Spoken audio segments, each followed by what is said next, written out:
Welcome back to r/LegalAdvice, where people ask questions, get advice, and we get satisfaction. If you are new to my channel, please don't forget to subscribe to join our amazing community, and without any further ado, let's dive right into the stories. And the next one is titled, New York, not even divorced yet, can I get my daughter away from my wife who's letting a stranger sleep in the same bed with my 3-year-old daughter?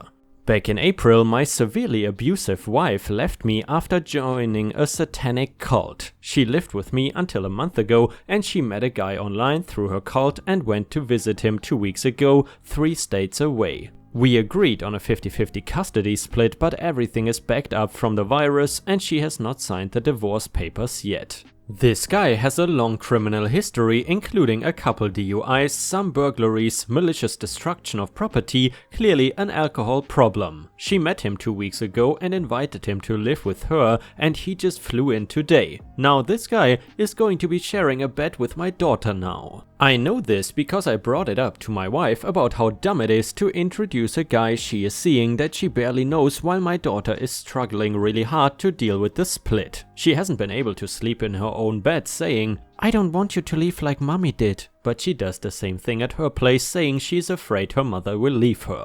My soon-to-be ex-wife mentioned that she has no problem with my daughter sharing a bed with them, and she barely knows the guy. Do I have a case to fight for sole custody? I really want to, and it will be expensive, but my mother-in-law wants my daughter away from her too, so is going to fund it if we have a decent chance. My hands are shaking from rage thinking about this stranger who she barely knows sleeping in the same bed as my daughter, who is my everything. My lawyer has been of little help lately. I just want my daughter to be safe, and my heart sinks every time she has to be with her mom because she is such a different person in that cult. It is truly scary. Edit, I should also mention that my daughter hyperventilates every time she has to go back with her mom, telling me she doesn't love her anymore because she left and does weird things with her new friends, but cannot elaborate on what with her limited vocabulary. Another edit, thank you all, my daughter is getting removed from my wife's care today, but my mother-in-law wants the $2,500 back that I have to pay, which sucks because I cannot afford it right now, but is still worth every struggle to get her back with me. Yet another edit, apparently I'm not familiar with the court system or what protocol is, but I am currently waiting on a judge, I think, to sign off so I can get sole custody of my daughter for now until she gets her crap together. Another update, I got denied emergency status, court did not feel it was necessary, and my wife admitted to him sleeping with my daughter. We are trying again. I had to pull over to the side of the road and ugly cry for about 45 minutes. And a user in the comments said, if you are still married and have no written agreement, then you don't have to give your daughter back to your wife. But she also legally does not have to give your daughter to you. As for the situation, call your lawyer and then call CPS. After talking to your lawyer, he will probably advise that you do not let your wife take your daughter because of your wife's bad living situation.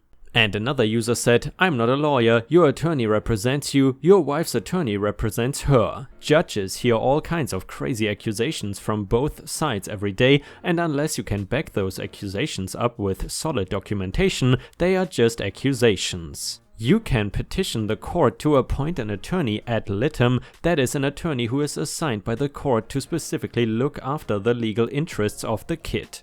In my case, cool things started happening when an attorney ad litem was appointed. She visited both of us in our homes, she got psychologists involved to assess the situation, her submissions to the court were treated like the holy gospel because her objective was in line with the court's, figure out what is the best for the kid, her client. You are going to end up paying for another lawyer or splitting the cost with your wife, but if you are dealing with crazy, this is an effective way to cut through the nonsense and ensure your child's interests are looked after.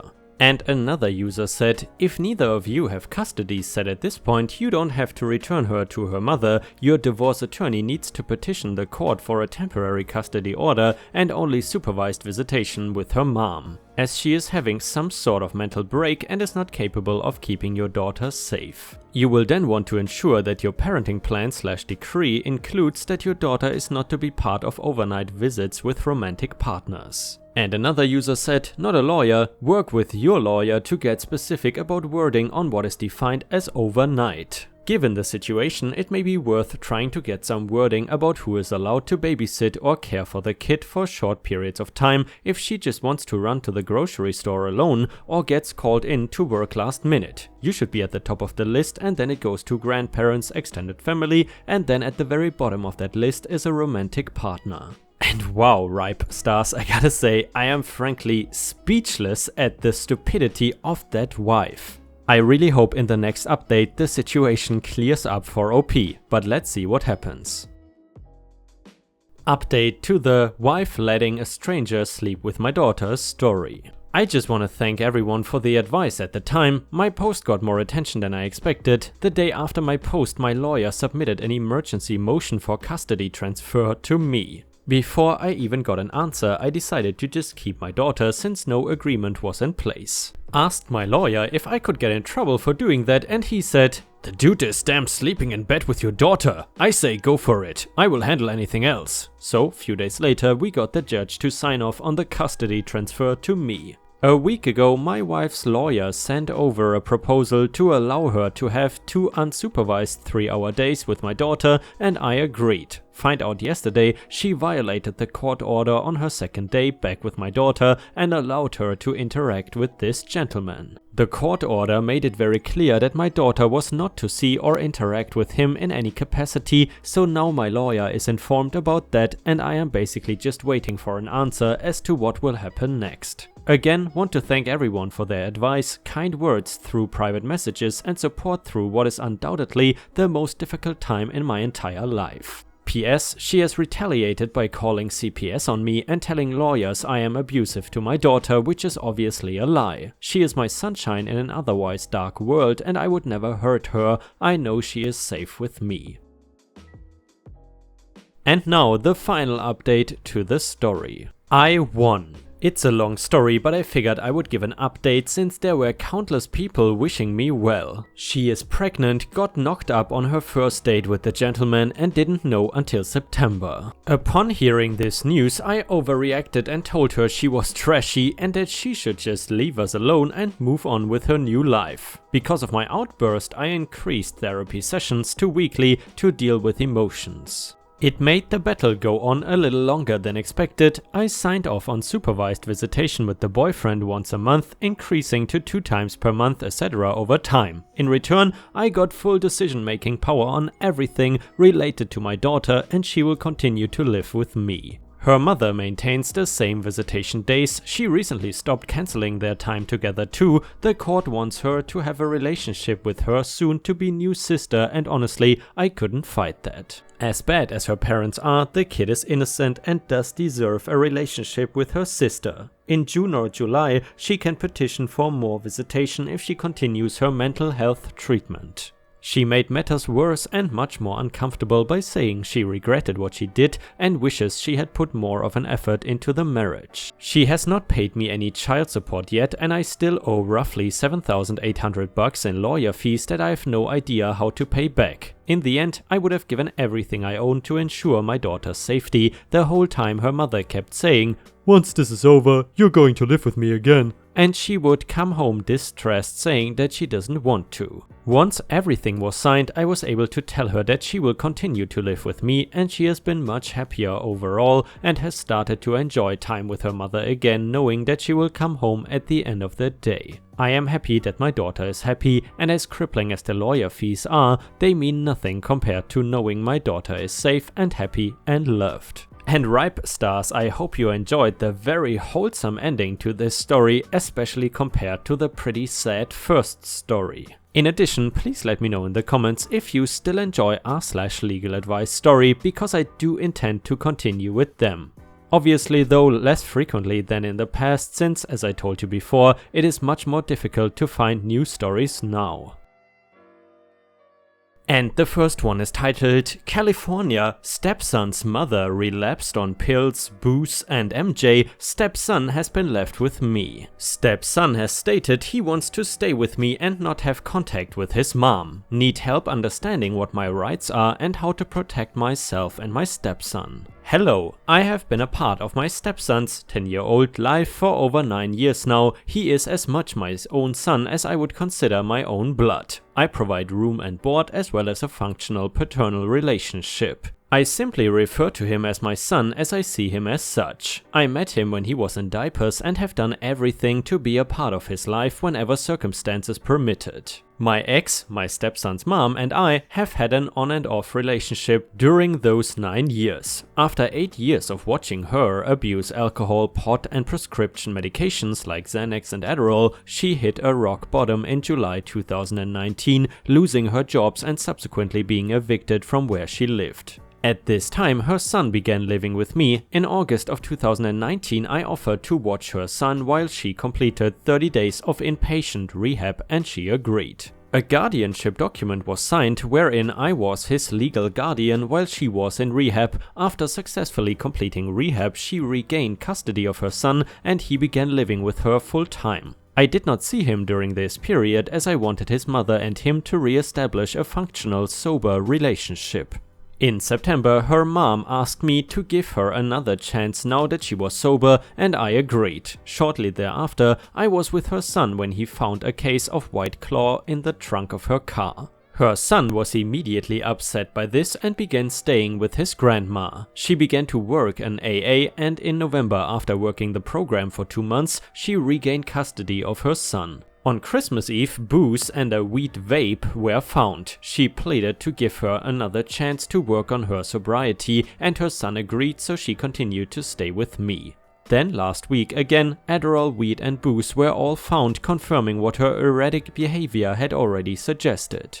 I told her she was going to be leaving. Her son was told of what was happening and he refused to leave with her, demanding that he stay with me. Eventually, she relented and left her son with me, returning to her legal residence. He has been with me since Friday and has voiced that he does not want to live with her, leave with her, talk to her or see her. Moreover, he has voiced to his grandma, mom's mom, and myself that he doesn't want to go with his mom because she's being unreasonable and erratic. And he doesn't feel safe with her. He wants to stay here with me because he feels safe and is happy here. I don't know what to do or how to proceed, but I would do anything to protect this kid and save him from having to go through the turmoil that his mother's unbridled drug use creates. Is there any way that I can proceed? What do I do if she wants to see him but he is refusing to see her? He wants to stay with me and I have told him that he is welcome to stay with me as long as he wants. I will do anything and everything I can to protect him. The kid means the world to me. I have money for a lawyer and will fight this if I have a leg to stand on. If it matters, she has 2 domestic assault charges against me, one that resulted in a misdemeanor conviction.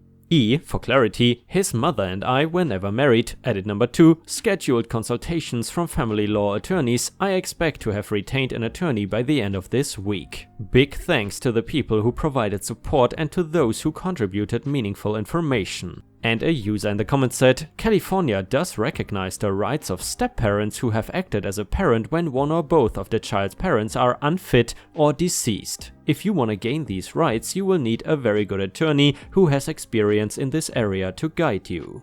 And another person agreed, yeah, this is real lawyer time. I am assuming, by the way, that you and your ex are not married and that therefore this kid is not legally related to you. It is unclear from your post, in which case if you are legally his father, it is probably a little less urgent. And another person said, you would need a real lawyer for this to give you a decent idea of how likely it would be for you to be able to pursue custody. I would strongly suggest asking them exactly that once you give them all the details, like what percentage likelihood would you give me to my case succeeding? Your best bet is likely her handing over custody voluntarily. And another user said, along with the lawyer, don't disparage the mother in front of your son. Talk to your attorney about what is appropriate to say/discuss with him. And about getting into counseling. You don't want to risk being accused of parental alienation. And guys, I feel like I have to give you a quick update on the state of r/LegalAdvice on my channel in general. So basically for the past 1.5 years or so, ever since I've done legal advice, I was not really using the Reddit search to find stories, but instead I was using 2 external websites. And essentially one of them, the most important one, shut down over a few months ago, and nowadays it is quite difficult to get new interesting stories or even old interesting stories from legal advice simply because I have read so much already. That is essentially the reason why I have done r/LegalAdvice less frequently in the past few months. However, of course, if I see any new interesting stories, I will of course post them on YouTube. Update to the stepson mother's story. I want to start by saying that the advice/support I got was not expected and much appreciated. It has been a long 2 weeks. Quick rundown from previous post: I have custody of my stepson because his mother relapsed. We are not and have not been married. He is saying he wants to stay with me, bio dad not in the picture in a meaningful way. This update is not bad, but it is not ideal. The advice I received was bleak. Never being married to his mother restricts me from certain legal protections that I might enjoy, so the truth is that I will be fighting an uphill battle here. After meeting with legal counsel, they recommend to not take legal action at this point in time because it is likely to cause volatility and may result in retaliation from his mom. Why did they suggest this? Each lawyer pointed out that the child is in my care and that his mother has willingly let the child indefinitely stay with me, at least for now. Moreover, my stepson's mother's aunt and grandma are discouraging her from getting him back because she has a terrible track record with sobriety and bringing men around. So, while not legally binding, it is at least some pressure for her to leave him with me, and she does seem to be respecting that, whatever the reason. In the way of legal action, I was told by one attorney that I could petition for guardianship. She said that this is not an easy task because I am not of blood relation to the child.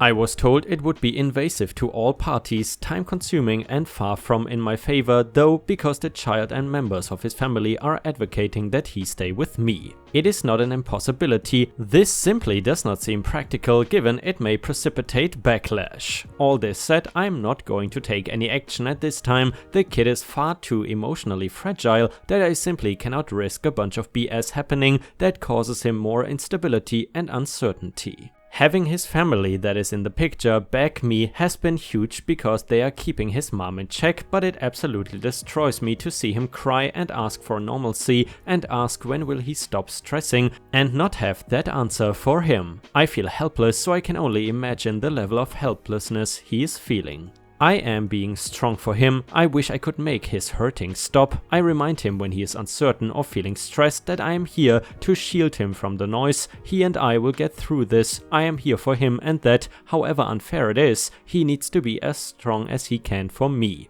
Thank you all for your help. And guys, of course, if there are any future updates, I will keep you posted. However, I'm not sure if anything else will happen for now. In addition, if you have watched until here, please don't forget to like the video and post some star emojis in the comments if you want to support me. Thank you so much in advance.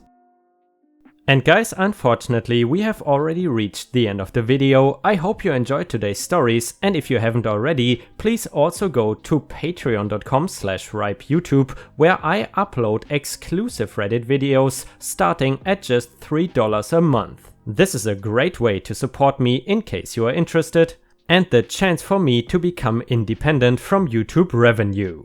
Thank you so much for watching. Please don't forget to subscribe and like the video, and I hope to see you again tomorrow.